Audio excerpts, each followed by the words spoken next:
C'est intéressant de voir ce passage de l'Évangile. On voit Jésus qui déclare « Mes brebis écoutent ma voix, moi je les connais et elles me suivent ».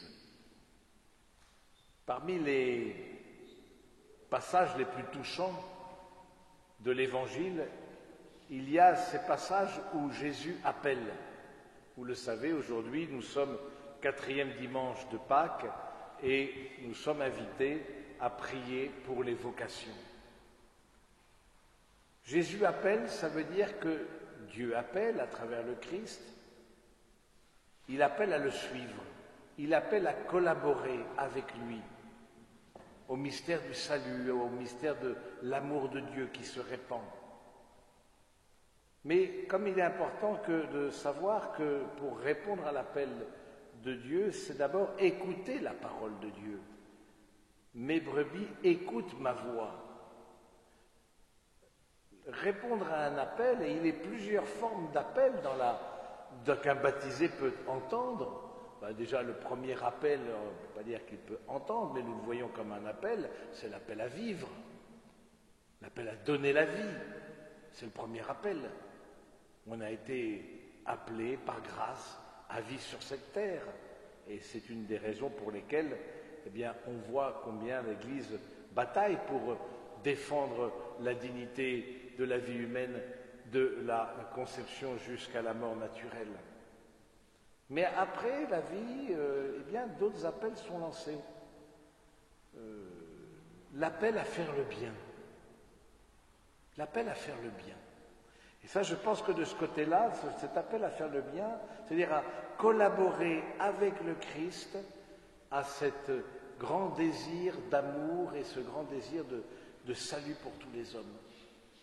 Et vous le savez on l'a dit au commencement de cette célébration, quand on demande pardon parce qu'on pêche en pensée, par action et par omission, c'est pas parce qu'on a oublié quelque chose.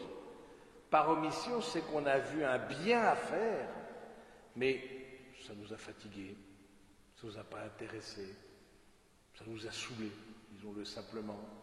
Puis on a laissé l'autre avec le bien qu'il demandait et qui, la personne âgée, souvent on prend cet exemple-là, ou la personne que l'on pourrait... Puis non, on passe à côté, parce que tout simplement, on n'écoute pas l'appel du Seigneur à faire le bien. C'est important de savoir ça, c'est que ça demande aussi, écouter l'appel de Dieu, ça demande une vie intérieure.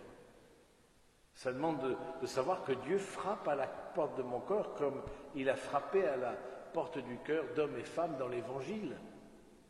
Mais sans vie intérieure, comment écouter l'appel? C'est pas possible. Sans vie de prière, sans vie de silence, sans vie. Et on voit bien, le monde agit par distraction. Dieu, lui, agit par attraction. Il nous attire. Mais pour se laisser attirer, il faut faire un peu silence dans son cœur.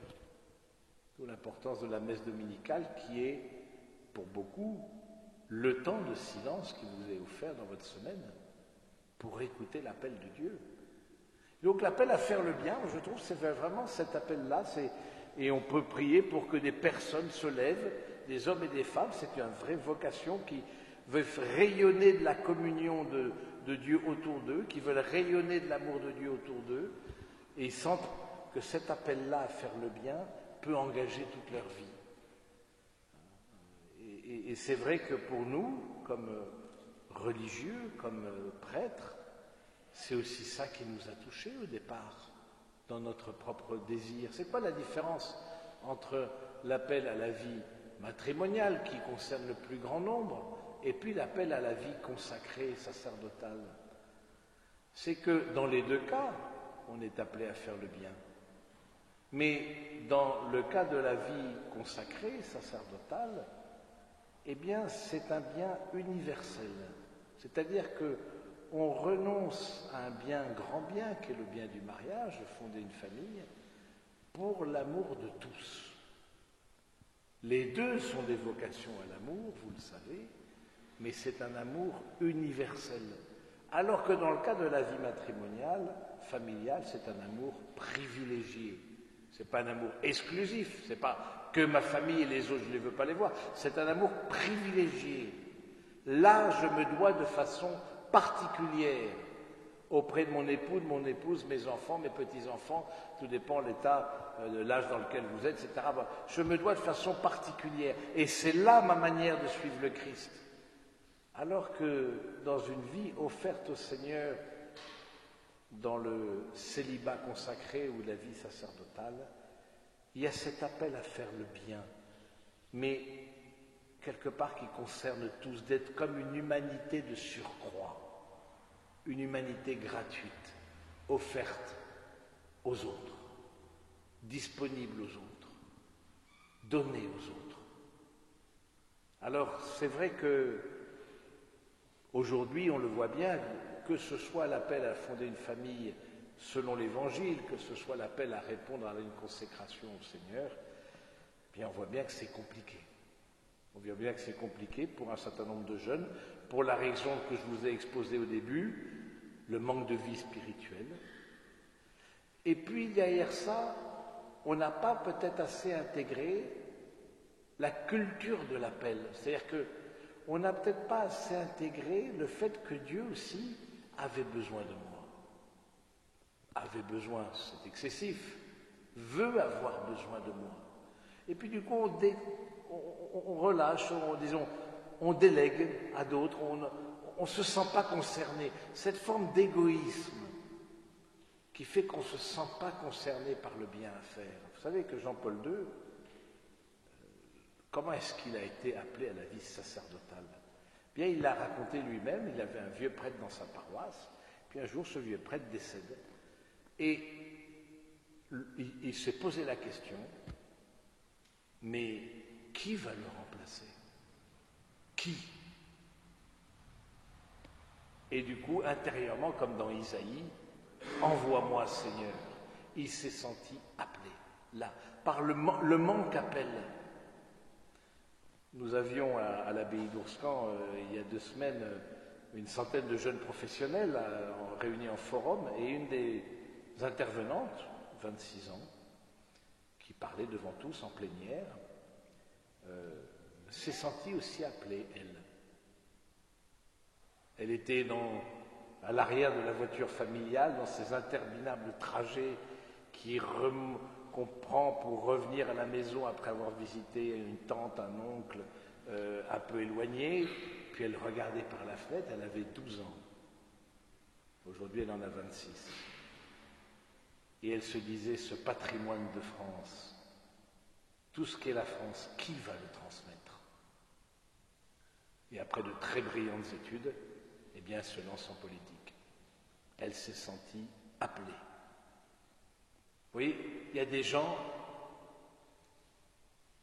la réalité les touche.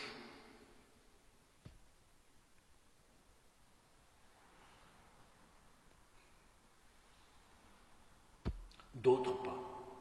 D'autres pas forcément par égoïsme, peut-être que oui, il ne faut pas non plus exclure le péché de notre manière d'agir, mais ça ne les touche pas. Ils ne se sentent pas concernés. Ils ne sentent pas qu'ils peuvent apporter leur pierre pour rendre ce monde plus juste et fraternel. Donc si dans ta vie, tu as senti dans ton cœur, et l'appel peut venir à n'importe quel moment, le désir de faire le bien à la suite du Christ, prends très au sérieux ce désir, parce que c'est le Saint-Esprit qui frappe à la porte et qui veut te proposer une fécondité pour ta vie. Parce qu'il s'agit bien de cela, à personne, je leur donne la vie éternelle, jamais elles ne périront. Tout appel est pour une fécondité. La preuve, on voit bien l'Annonciation, la Vierge Marie, appelée par le Seigneur, voilà, pour être la mère du Sauveur. En un même appel, l'appel de Dieu et la fécondité. Et parfois, les manques de fécondité dans nos vies viennent du fait de ne pas être assez à l'écoute intérieurement. On est trop sur nos rails, enfermés dans nos affaires. Hein, l'activisme, beaucoup de choses à faire, et on n'écoute plus. Et après on se sent tout vide, on se dit mais ma vie, elle sert à quoi? Et puis parfois il y a des secousses très fortes que le Seigneur envoie, parfois par des événements heureux comme malheureux, qui nous ramènent à l'intériorité. Alors, frères et sœurs bien-aimés, ce serait bien que nous puissions prier de façon particulière d'abord pour nous-mêmes. Nous puissions être attentifs à ce que Dieu fait naître en nous.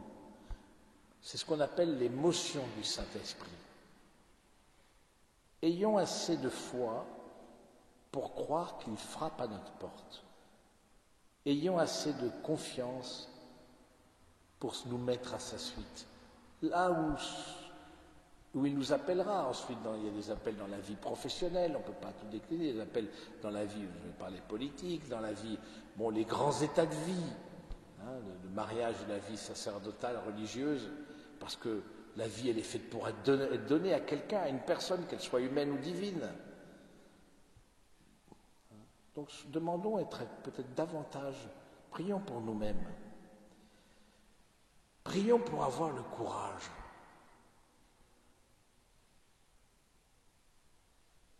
Le courage, la grandeur d'âme, pas regarder à la dépense.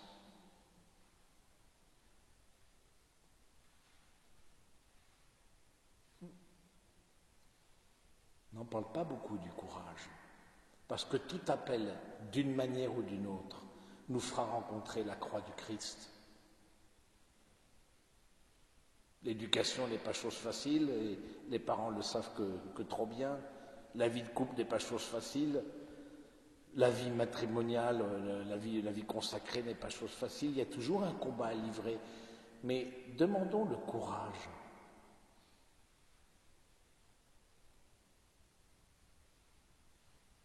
Demandons cette grandeur d'âme qui habite le cœur de la Vierge Marie au moment de l'Annonciation. Elle n'a pas eu peur.